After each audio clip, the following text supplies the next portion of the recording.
In any case, when I was 28, to make a long story short, some friends of mine gave me a copy of the Quran. And one night I was sitting in Diamond Heights, my apartment in Diamond Heights in San Francisco. I was working that time at the University of San Francisco. I was 27, 28 at that time, I can't remember. And I ran out of stuff to read, and I took this gift that my friends gave me and I began to read it.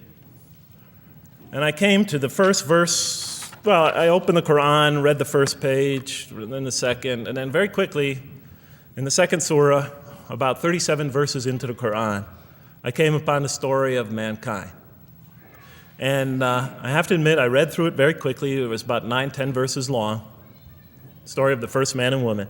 And I recognized some of the details. It was similar to what I had learned when I was a child, but I noticed that there was something wrong. It was apparent to me that whoever authored this Quran, of course I wasn't a Muslim at the time, so I didn't have any idea who that was, whoever authored this Quran clearly did not understand the real meaning of the story, because they had obviously gotten the details confused. They didn't even understand the whole purpose of the story. And so I just read through it once, and then I read through it again, just to try to see what kind of point the author was making, and then I read through it a third time and a fourth, and then I realized this is something strange going on here.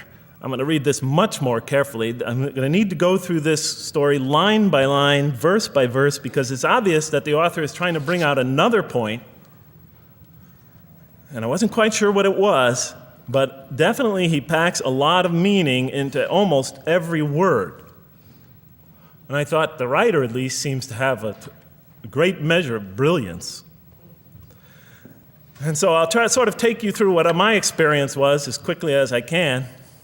So I came to the 30th verse of the second surah, Surah Al-Baqarah, and it began like this. It said, "Behold, your Lord said to the angels, I am going to place a vicegerent on earth." The Arabic word is khalifa. It means a representative or an emissary of mine. "I am going to place a vicegerent on earth." And they said, the angels said, "Will you place therein one who will spread corruption and shed blood, while we celebrate your praises and glorify your holiness?" And God said, he said, "Truly I know what you do not know." See, that's the verse that hooked me. That's the verse that caught my attention. That's the one that kept on making me read the story again and again and again. Because listen to the way it begins. "Behold, your Lord said to the angels, I am going to place a representative of mine on earth, a vicegerent of mine, an emissary, one who acts on my behalf." I thought, that's not the way it goes. You're not supposed to be placing man on the earth in some positive role, some elective office. You place man on earth as a punishment for his sin. Clearly, I knew the author didn't quite get the point. But still, it was an amazing line. But then I come to the next line, and it says, "And the angels say, will you place therein one who will spread corruption and shed blood, while we celebrate your praises and glorify you?" I looked at it again. I couldn't believe the question. They said, "Will you place therein one who will spread corruption and shed blood, while we, the angels, celebrate your praises and glorify you?" I looked at that and I said, exactly. That would be my question. Why would you create this being, supposedly for some positive role, when he's capable of doing tremendous wrongdoing? When he could spread corruption and shed much blood? Why would you create this violent and pernicious creature when you could create angels? As the angels clearly say, while we, the angels, celebrate your praises and glorify you. They're asking one of the most fundamental questions in the entire history of religion.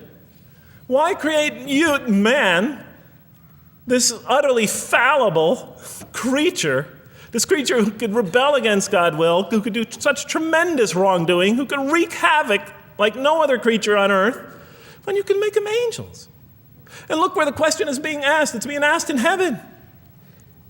It's almost like saying, look, why don't you just make them angels and be up here in heaven with us, Why don't you just make them angels, pop them into heaven, he's fine. Why would you put him on earth where he could feel distant from you, where he could work out his worst criminal tendencies, act them out, feeling somehow independent and apart from you and free to do whatever he wants? when you could just make them angels and put them in heaven and make them perfectly submissive to your will? I looked at that question and said, that's my question. I'm not even a single verse into the story of mankind, and there before me I see my question.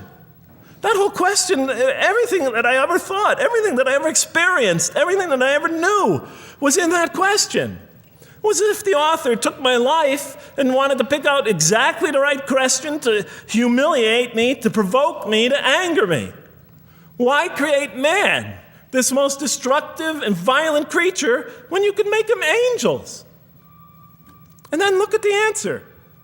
And he said, God said, truly I know what you do not know.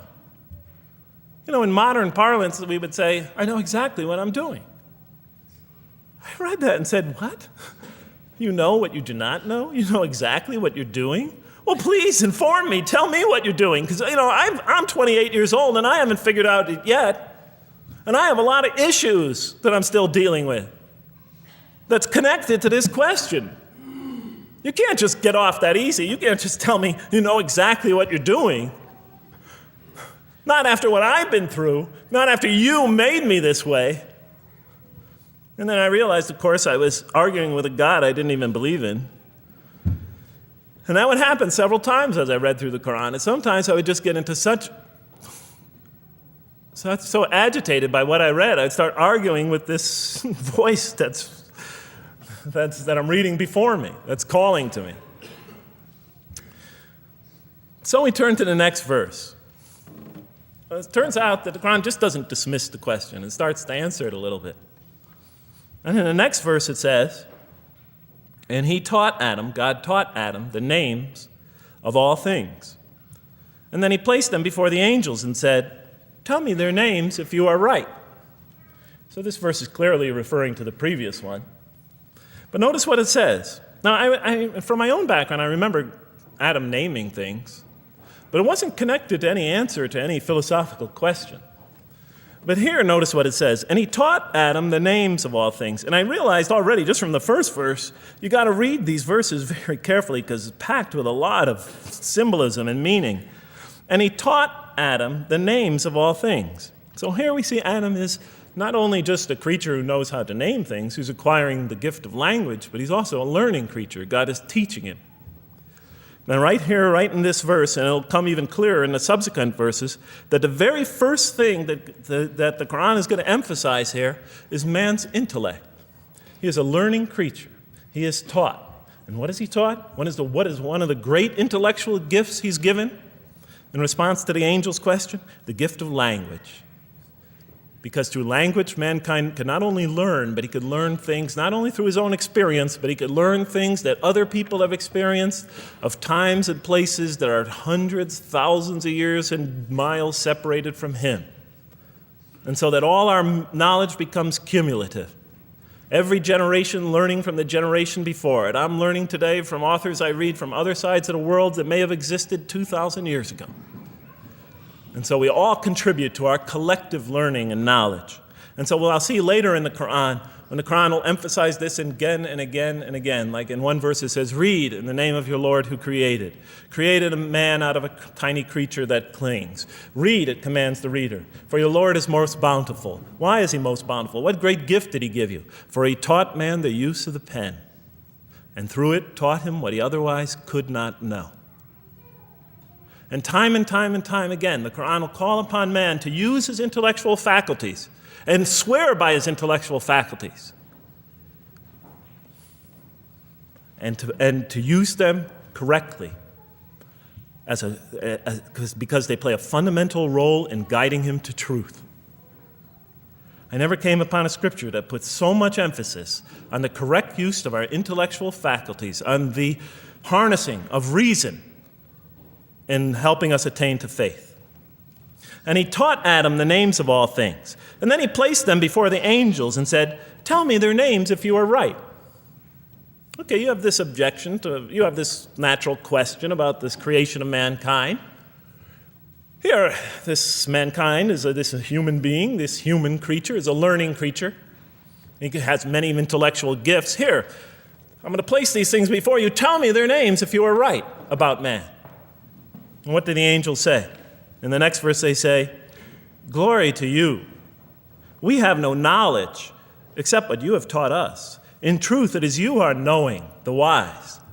They say this task, this intellectual test that's put before them is beyond their grasp. Notice what they emphasize. We have no knowledge. This would take knowledge. This would take an intellect that they don't possess. In truth, it is you who are knowing, the wise. You got it. It's easy for you. You're the knowing, the wise. You have knowledge. You have wisdom. But this would take knowledge and wisdom that is beyond us. And so in the next verse we read, and he said, "O Adam, tell them their names." And when he had told them their names, notice how it's just like it's nothing for him. For mankind, he has this phenomenal ability. And when he had told them their names, as if it's just a triviality for man, he names them. "O Adam, tell them their names." And when he had told them their names, God said, "Did I not tell you that I know what is unseen in the heavens and the earth? And I know what you reveal and conceal?" And he's clearly going back to the angel's question. Yes, you have these natural concerns about the creation of mankind. Yes, he could do these evil things. But look at this tremendous intellect he has. This is something you have overlooked that you haven't considered. And that's clearly the point of these verses. Even though I felt that the author didn't quite, it was as if I realized that he didn't misunderstand the story. He was taking one of the great stories in the history of humankind, one of the fundamental greatest stories in the history of mankind, and molding it and using it as a vehicle for an entirely original message. And God said, "Did I not tell you that I know what is unseen in the heavens and the earth? And I know what you reveal and what you conceal?" In other words, didn't I tell you I know exactly what I'm doing?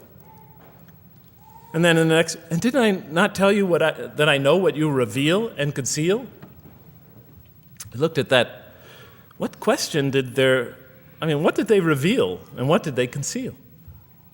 What did their question reveal and conceal? I thought about it for a minute. Oh, it's obvious. What did their question reveal? You just go back and look at the question. It revealed the sinful and sinister propensities of man. I mean, it's obvious, right? Why are you all looking at me like that? You're starting to scare me. You're all looking very serious. Am I losing you? Wow. Okay. So, they revealed the sinister and evil propensities of man. But what did their question conceal? And all you have to do is think about it for a minute. Human beings, yes, they could do evil. Yes, they could do wrong. Yes, they could create misery. But they could also do exactly the opposite. They could choose to do evil. They could choose to do tremendous good. They could choose to do tremendous violence. They could choose to show tremendous compassion. They could choose to live by falsehood. They could choose to live by the greatest truths.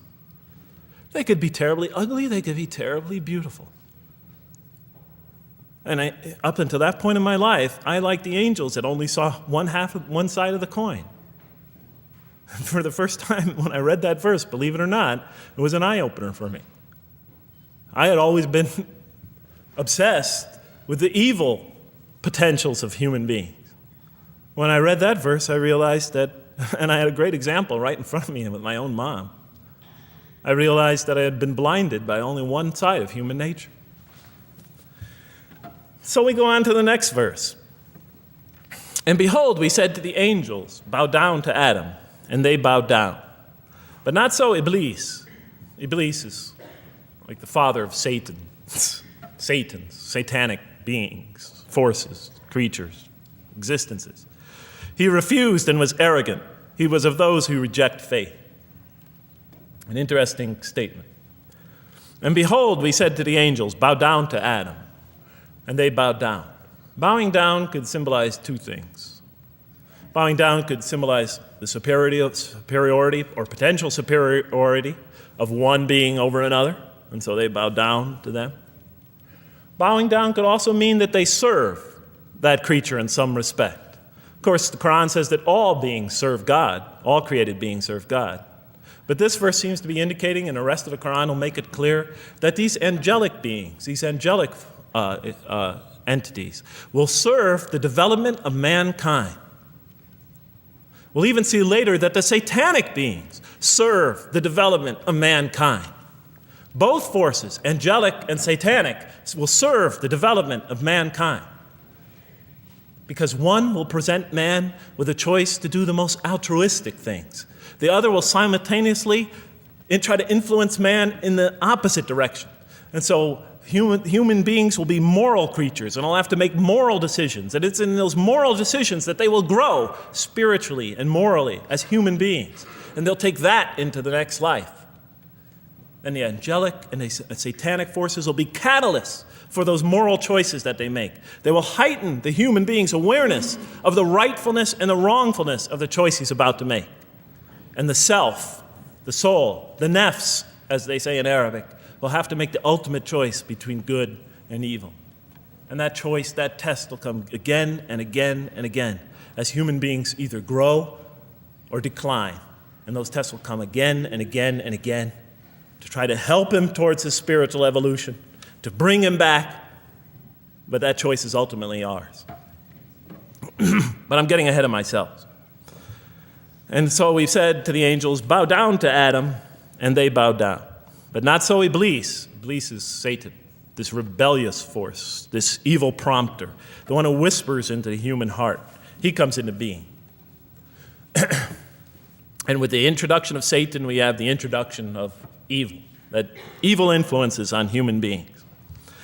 And notice why Iblis does not bow down. He refuses because he was arrogant. You know, we often hear what's the root of all evil? In the West, it's always money, greed, etc. Here the Quran seems to be saying that the root of all evil is not always material wants. It's not always money, it's not always greed. At the heart of evil is arrogance, putting yourself above all others, of assigning to yourself special priority and neglecting the rights of others, of pride and arrogance and envy, the source of evil. He was of those who reject faith. I looked at that verse and I said, okay, I get why you would create angels to sort of influence man in a positive direction. But why in this story now are you introducing Satan? What sort of role was Satan play? And then, of course, you just think about it for a minute and you say, yes. The story is telling us that on one hand, we have these magnanimous urgings come from one direction. On the other hand, we have these satanic urgings coming from another direction. In other words, the Quran is telling us that man is not only a learning creature, but he's a moral creature. He has understanding of right and wrong. And God infuses those, allows those influences to come to him. Man is not only an intelligent being, but a moral being. And we said in the next verse, O Adam, dwell you and your spouse in the garden, and eat freely thereof what you wish, and eat freely thereof what you wish. But come not near this tree, for then you will be among the wrongdoers. I looked at this verse and I was, starting to wonder if the author was drifting back to the old story again. I was confused. And we said, O Adam, dwell you and your spouse in the garden, and eat freely thereof what you wish, but come not near this tree, for you will be among the wrongdoers. I thought it was drifting back to the old story. Man sins, man's punished for his sins with earthly life. Maybe the author is drifting, he had a good idea, and now he's drifting back to the sort of traditional story. Maybe he couldn't make his mind up what story he wanted. Except for a couple things about this verse, and this happened with almost every verse as I read through it, is that the whole tenor of the passage is sort of not what you would expect. I noticed that the Quran in this story has a tremendous penchant for understating things. Because it says, and said to Adam, dwell you and your spouse in the garden, and eat freely thereof what you wish, to Adam and his spouse. But come not near this tree, for you will be among the wrongdoers. There's no sense of God being threatened by the possibility of man eating from the tree. In this story, we don't see in this verse, we don't see that God is nervous at the prospect, that he's threatened by the prospect, that he's anxious about it. The tree that he picks, it seems like he's just picking out any tree. Nothing special about the tree. Go not near this tree, for you will be among the wrongdoers. Satan will later come to him and tell him it's a tree of eternal life, of a kingdom that never decays. Turns out to be a complete falsehood in his part. Nothing special about the tree. It's just a tree. God's not nervous at the prospect at all. You know, in the tradition that I came from, God is threatened by the prospect. He has to put an angel with a fiery sword by to protect the tree so that mankind never goes next to it again. I'm not putting it down. I'm just pointing out the difference of the story. They're both beautifully told. But he has to guard the tree. Why? Because if they eat from it, they'll become gods like us. This man, he already has a rebellious nature. Can you imagine if he eats from this tree? No, can't let him get near that tree. But here, just, calmly says, but if you do, you'll be among the wrongdoers. God is not worried about himself. He's just warning man, making it clear that if you do this, you've committed a wrongful deed. Again, the whole tenor of all these verses that you read through it is God knows exactly what he's doing. Okay, next verse. But Satan caused them to slip and expelled them from the state in which they were. And we said, go you all down, some of you being the enemies of others, and on earth will be your dwelling place and provision for a time. What? I said? I was expecting now the rage, the anger, the violence, the jealousy. That's what I was expecting. Okay, they eat from the tree. Where's the rage, the violence? I'm going to punish you now. You're going to sweat on earth. And you're going to suffer, and you're going to stub your toe, and you're going to work, and you're going to labor. And you're going to die there for what you did. And where is the woman? All right? And the woman, right? She's the one who's going to suffer the most, right? She'll have to suffer labor pains and monthly cycles, right? And bleeding and crying out when her children come into the world. And she'll scream out. And worst of all, the greatest humiliation, the man will rule over her. When he's obviously her intellectual inferior because she and the angels she and Satan seduced him, and he just bumbled along and committed a real, wrong deed. Well, I don't mean to make light of it. But the story is obviously different, though. No threat here. As a matter of fact, look at the way it says, O Adam, dwell you and your spouse in the garden, and eat freely thereof what you wish. But come not near this tree, for you will be among the wrongdoers. Then they make the mistake. But Satan caused them to slip and expelled them from the state in which they were. And we said, go all you down, some of you being enemies of others, will be adversaries of others. Some of you will be adversaries of each other. And on earth will be your dwelling place and provision for a time. This is not a deity losing it.